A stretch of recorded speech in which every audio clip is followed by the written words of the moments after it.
right, good afternoon, everyone. I hope everybody had a satisfying lunch. We will start with the afternoon session now. But first, I want to just go over the results of the poll that we launched just before lunch, with the results of what do you consider to contribute to an ecosystem in the future. And it seems that the majority wants to have new, especially free and open services, more than commercial services, I would say. Also new data sets, EO data sets are interesting. I think we asked a question on non-EO data sets as well, but they're a little bit hidden in the poll here on the screen. That was only 10%.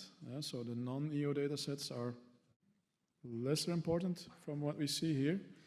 Also new algorithms, they are quite wanted, I would say. And I think we have an algorithm marketplace in the CDSE, so it might be worthwhile exploring this for the reuse of algorithms. It was not highlighted very much in the presentations this morning, but it is there. These were the results from the poll this morning.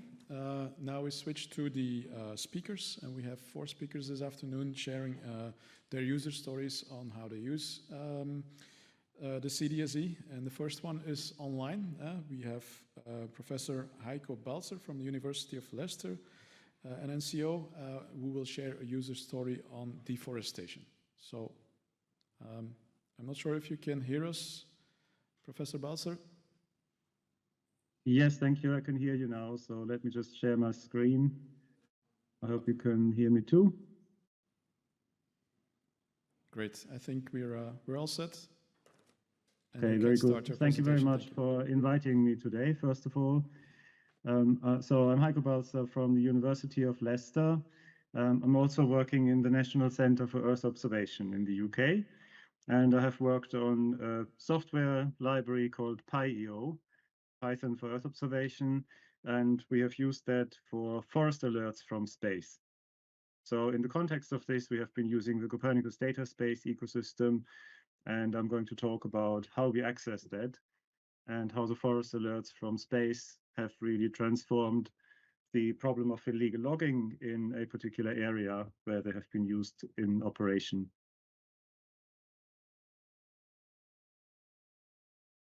So first of all, why do we need near real-time forest alerts? First of all, we need near real-time forest alerts because deforestation is still a global problem. The world is still using illegal logging as a tool for clearing vast amounts of tropical forests primarily. And those forests are rich in biodiversity, they store carbon, and they help mitigate climate change. In the climate conference, COP26 in Glasgow 2 years ago, actually the world's leaders had a Glasgow Leaders Declaration that committed all the signatories to stopping net deforestation by 2030. And that sets the scene for the need to actually have better forest governance. And that can only be enabled by satellite data, such as the ones provided by the Copernicus data space ecosystem. So we have developed this near real-time forest alert system over many years, and it works on the basis of Sentinel-2 satellite images from the Copernicus missions. They have 10-meter spatial resolution, and an image is acquired every 5 days over all land areas worldwide. Our software provides rapid access to forest alerts, and that enables better forest governance.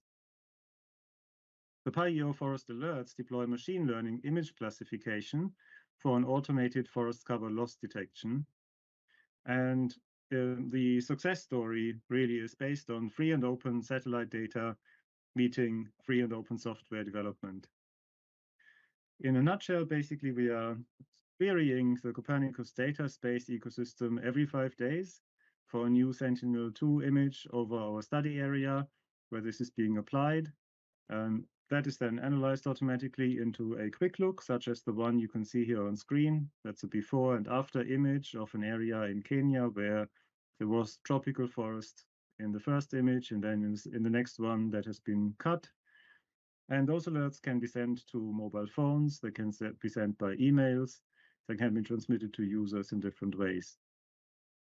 And our idea won the Copernicus Masters Sustainable Living Challenge in 2017. Since then, we have actually come a long way. PyEO, the software package, has been co-designed and co-delivered with the RED Plus Roundtable in Kenya since 2014, for a very long time now, for over 10 years. RED Plus is the policy for reducing greenhouse gas emissions from deforestation and degradation under the United Nations. And the Roundtable is a stakeholder forum in Kenya that is convened by the Ministry of Environment. The PyEO software was developed to meet the user's needs for rapid forest alerts. And in Kenya, it's been operationally used since 2019 in one of the counties, in Kwale County. That is a county on the coast that has a lot of forest, protected forest. And that protected forest is under threat from illegal logging, charcoal production, and other resource demands, as well as poaching. The forest alerts are now operational in 5 counties. So based on the success story from Kwale County, other counties have followed and are now using this in operation. And a further 8 counties are working on implementing it. The Kenya Forest Service nationally is working on scaling it up to national level in Kenya as part of their national forest monitoring system. PyEO is implemented in Python using the GDAL library, and it can use a link to the Zen2 core software for atmospheric correction. This is a free and open package that comes from the European Space Agency and European Commission as part of the Copernicus software. PyEO is a free and open software package. It is available on this website, clcr.github.io/PyEO. If you want to download it, there are instructions there how to install it too. So going to the next slide, we have applied this in several different countries. Here's an application to Mato Grosso in Brazil, and it shows how the software works, basically. We are making a baseline image composite for a baseline year here, 2019, and that shows a cloud-free mosaic from different images. Here we have used the 30 most cloud-free images from the whole calendar year, 2019. And each pixel value is the median reflectance, basically. We then download a stack of different images for the reference period, so 2021 here in this example, where we have a stack of change images every 5 days that are then automatically classified into a land cover map like this one in the middle here. And we end up with a baseline land cover map, where we have in dark green the tropical forest areas, in the lighter green, probably plantation forests or shrubland.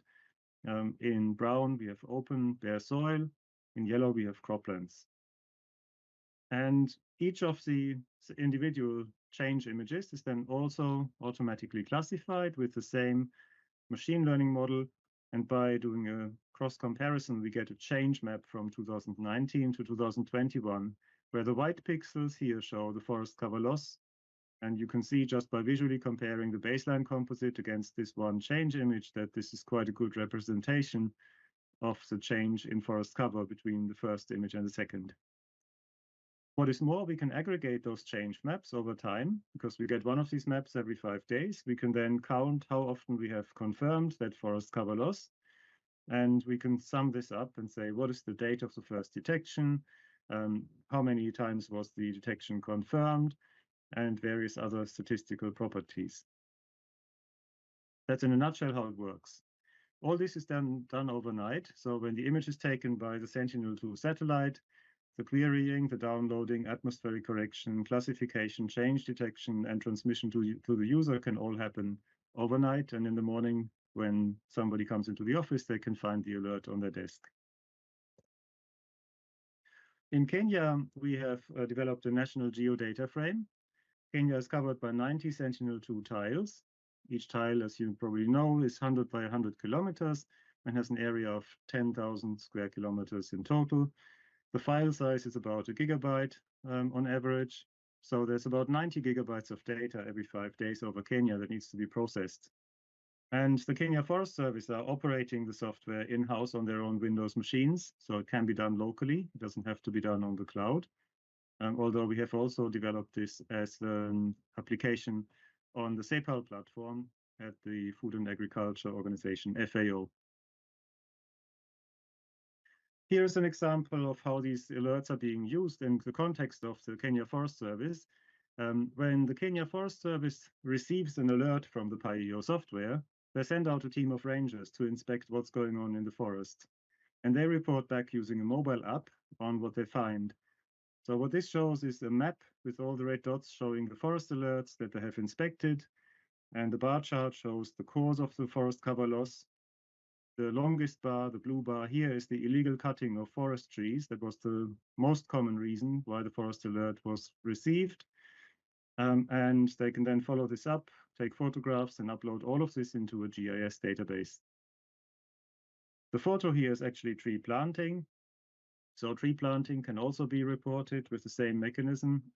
And in Kwale County, this example shows Kilifi, but in Kwale County, where this has been first used, actually, the illegal logging rate every year since 2019 has dropped and gone down to near zero because people know they're being watched. In the remaining 5 minutes or so, I want to just talk about how PyEO accesses the Copernicus data space ecosystem without going into too much Python coding. But the software basically has a number of functions that are useful, and you can use these functions outside of PyEO if you are looking for software to access Sentinel-2 data in the Copernicus data space ecosystem. We have a function query data space by polygon that basically allows you to use the centroid of a polygon to automatically query for available images. That returns a pandas data frame with all the metadata information. You can do the same by the tile ID of Sentinel-2, and you can then these both functions draw on a function called build data space requests string that basically puts together your search parameters, like how much cloud cover you are accepted to tolerate, the start date and end date of your query, your area of interest or the tile ID, and the maximum of records you want to have returned, and submits that automatically to the Copernicus data space ecosystem. Following this, you can manipulate your data frame with the search results, and then you can download the data you have selected for download. And so here's a function called download S2 data from data space. You hand over a pandas data frame, and you can give it some other metadata as well as your username and password to connect. And it automatically iterates over all your images you want to download. And for each one, it calls a separate function here called download data space product that downloads an individual Sentinel-2 scene from the data space ecosystem. That function uses a sub-function called getAccessToken that makes sure you stay connected and you don't lose access because of a timeout. After 10 minutes or so, you have to get a new access token. So sometimes it can take a bit longer. And I'm going to finish there. I've got some more details here on the presentation about how these functions work, which I'll skip, but I've used up my time. So the conclusions from my talk are the PyEO forest alerts have led to a reduction of illegal logging in several counties of Kenya by enabling more effective forest governance. The alerts make use of the Sentinel-2 data through the Copernicus data space ecosystem. And PyEO is a free and open software package that provides functions for automatically querying, downloading, and processing Sentinel-2 images. Those functions are available on GitHub. If you want to get the software for your own use, feel free to. Thank you for your attention. The PyEO library has been used in these 4 journal publications. So if you're interested, I refer you to those to read up a bit more. And there's the QR code if you want to take a snapshot of this on your camera or scan it in. That takes you to the GitHub site where you can download the software. Thank you very much.